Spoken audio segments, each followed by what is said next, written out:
During this first week of December 2022, the Trump Organization was found guilty on all counts for their fraud in the state of New York. The maximum penalty is somewhere around $250–350 million. There's a saying that when an action is illegal, and if the penalty upon being found guilty for that action is a financial penalty, then that action is perfectly legal if someone is rich enough. In other words, if the penalty can be viewed just as a cost of doing business, though not, of course, deductible, if it is viewed as a cost of doing business, then it is no penalty. It is simply the cost. It is a gamble. You break the law and you're almost never caught. And if you ever are caught, then you've more than made up for it for all the times you weren't, and all the many, many, many millions of dollars that you accrued when you did not get caught. And that's the way a lot of people are talking about this situation for the Trump Organization. But that misses a large part of the point.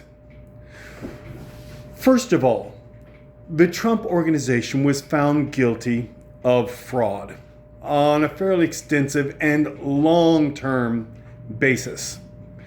This can go from civil penalties over to criminal penalties, where the penalty upon being found guilty would be prison time. And many of those types of referrals have been made over for criminal prosecution. Now, there again, you might say, even the criminal courts, they're a very different environment, milieu for a very, very rich person as opposed to a poor person, as opposed to a bozo citizen like us. And that is also true.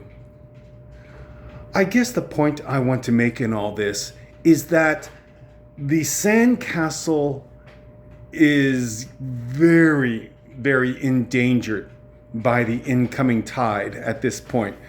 What Donald Trump has built through fraud and through lies, insurance call fraud, wire fraud, bank fraud, mail fraud, just all the many wire fraud, all the many different types of fraud of which he is guilty, in my opinion, and which I would be willing to bet that the prosecutors know full well that he's guilty of.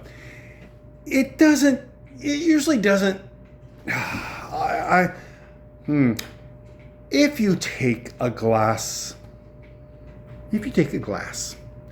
and you put it at the edge of a table, and you move it a little further to the edge and a little further to the edge. You can't see that's what I'm doing. I'm moving it further to the edge of the table. Even now, this glass in front of me is extremely stable. It's not gonna move at all. You move it a little closer to the edge and a little closer to the edge, still looks very stable. It's not gonna move until you move it too closely, almost at the floor, until you move it too closely to the edge. And if I don't catch it in my lap, it's gonna shatter. That's the way it is with prosecutions that may start out for civil penalties, but they move on to criminal, and they get put off by the person who has boatloads of money that he's pilfered from people who would love to see his type of leadership expanded and solidified. But the wheels of justice, and I know it's frustrating, the wheels of justice grind slowly. And it may look even like they're stopped, but they don't stop. they grind exceeding fine. And a Teflon Don gets away with it, and gets away with it, and gets away with it, and gets away with it until they don't get away with it.